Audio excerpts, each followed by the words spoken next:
8월 1일 비농업 고용지수가 나오면서 시장에 충격을 줬습니다. 우선 비농업 고용지수가 뭐냐면 미국 노동통계청에서 매월 첫째 주 금요일에 전월 고용 변화 수치를 발표합니다. 7월 3일에 발표된 6월 고용 지표를 보면 14만 7천 건으로 예상을 상회했었고, 이 당시에 정부 고용이 증가하면서 경기 둔화나 침체가 나타나지 않고 미국 경기가 뜨거운 걸로 해석되면서 금리 동결 확률이 올라갔었습니다. 그런데 최근 8월 1일에 발표된 7월 비농업 고용을 보면 7만 3천 건으로 오히려 뜨거웠던 노동시장이 빠르게 약화되고 있음을 보여줍니다. 보통 비농업 고용이 8만 건 아래면 경기 침체 우려를 키웁니다. 이렇게 수치가 전월 대비 너무 하락하고 예상치 대비 하회하면서 9월 금리 인하 확률이 올라가고 미국 국채금리 2년물과 10년물이 급락했습니다. 함께 수치를 보시면요. 렛츠고! 패드워치 보시면 9월에 금리 인하 가능성이 80% 이상으로 상승했습니다. 그 전만 하더라도 약 38% 정도였는데요. 2배 이상 큰 폭으로 상승한 겁니다. 근데 이렇게 금리 인하 확률이 올라간 게 인플레이션이 잡혀서가 아니라 경기 침체 우려로 인해서 상승했다는 겁니다. 2년물 국채 금리도 보시면 비농업 고용지수가 발표되자마자 미국 경기 침체 우려가 반영되면서 국채 금리가 급락했습니다. 이렇게 경기 둔화가 예상되니까 금리 인하 가능성도 올라가고 시장은 미래의 기준금리 수준이 낮아질 것이라고 판단하기 때문에 그러면 당연히 수익률도 떨어질 테고요. 투자자들이 지금 높은 수익률을 줄 때 기존 국채를 빨리 사야겠다는 수요가 급증합니다. 그래서 수요가 증가해서 채권 가격이 상승하고 금리는 급락한 겁니다.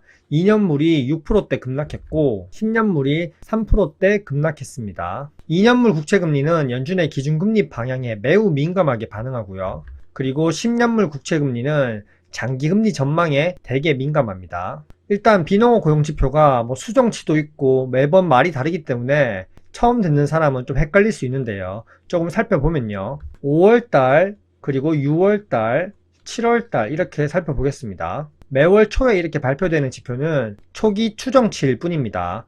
고용 정보가 더 들어오면서 이후 2달 동안 수정치를 보정해서 공개합니다. 즉 시간차가 존재하는 겁니다. 매월 초에 1차 추정치가 나오고 그 다음에 2차 수정치가 나오고 마지막에 확정치가 나옵니다. 이렇게 2달 동안 수정되는 이유는 초기 발표 시점에는 응답률이 70%에서 80% 정도밖에 안 되기 때문에 나중에 더 많은 응답치가 들어오면 수치를 다시 계산하게 됩니다. 그래서 향후 2개월간 계속 수정치가 발표되는 겁니다.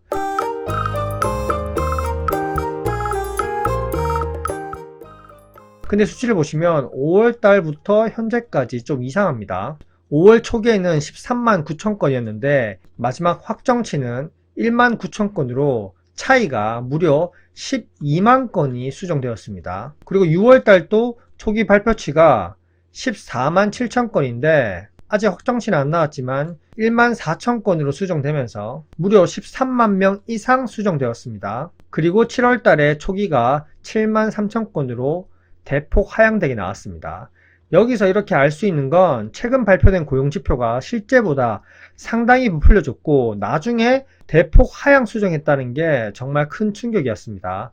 이 말은 경기 둔화를 나중에서야 정확하게 반영한 셈이고요. 그래서 트럼프는 6월 대비 7월에 갑자기 너무 급감하고 수정치, 확정치가 정말 엉망이다, 이건 조작이다 고 얘기하면서 바이든이 임명한 노동통계국 국장을 해임한 겁니다. 그리고 이렇게 수정치가 너무 심하게 막 12만 건 이상 하향 조정되고 이렇게 바뀌어버리면 연준이 통화정책 판단할 때 혼선이 생길 수밖에 없습니다.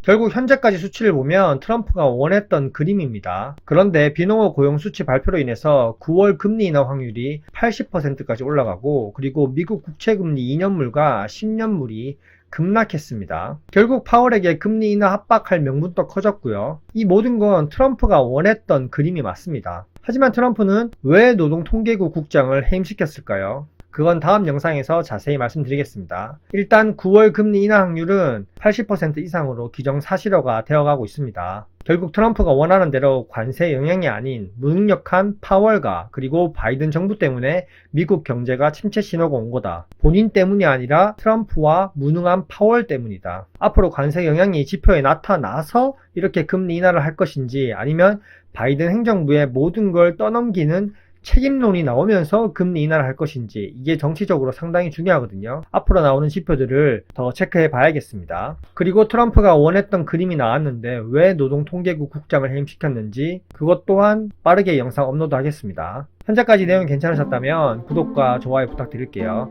안녕.